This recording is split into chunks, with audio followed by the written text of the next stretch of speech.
Қайырлы күн достар, бүгін біз сіздермен сырниктер әзірлейтін боламыз. Сырниктеріміз өте жұмсақ, ортасы толық піскен, сонымен қоса воздушный, яғни үлпілдек болып шығады. Міндетті түрде осы рецептпен жасап көріңіздер. Бұл сырниктер менің ең сүйікті таңғы астарымның бірі. Бізге қажетті заттар: творог, ол сусыз, құрғақ болу керек, ұн, қант, ванилин, 2 жұмыртқа. Ең алдымен творогты саламыз. Творогтарыңыз сулы болса, міндетті түрде оны марлеге салып, суын сығып алып тастасаңыздар болады.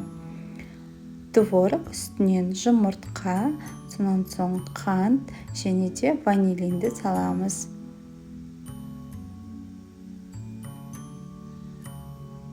Кішкене осылай вилкамен басып алдым. Енді жақсылап блендерлаймыз. Өте майда болу керек, барлығы бір келкі масса шығады. Енді оған ұнымызды кішкене бөліктен сала отырып араластырамыз.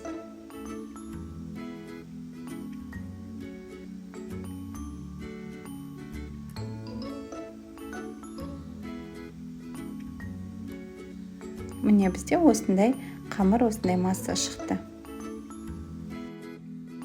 Енді бір қасықтай сырниктен алып, ұнға осылай аунатып, сырниктерге форма береміз. Осылай дөңгелетіп шығамыз. Өте оңай. Бір қасық сырник, оны дөңгелетіп, әдемі етіп жасаймыз.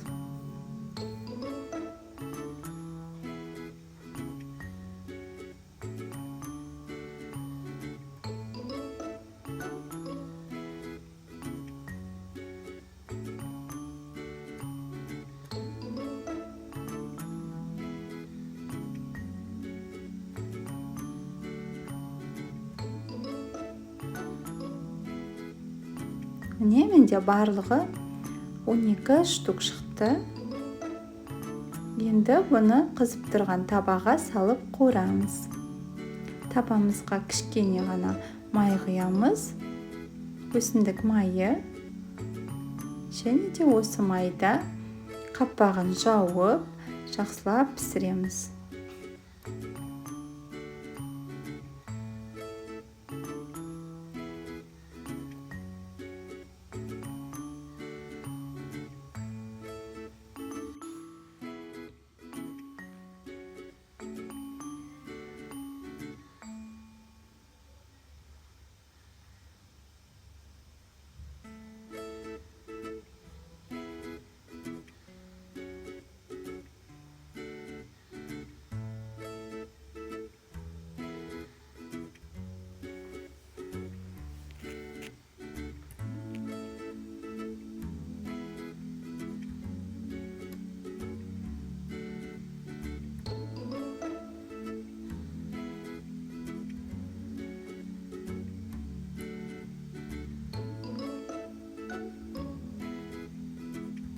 Міне біздің сырниктеріміз осылай дайын болды.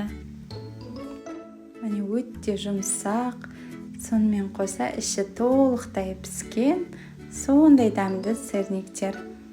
Міндетті түрде жасап көріңіздер, сіздерге ұнайтынына сенімдімін. Менімен бірге болғандарыңызға рахмет. Менің каналыма тіркеліп, лайк басып қоюды ұмытпаңыздар. Сіздермен бірге болған Ботафуд, астарыңыз дәмді болсын.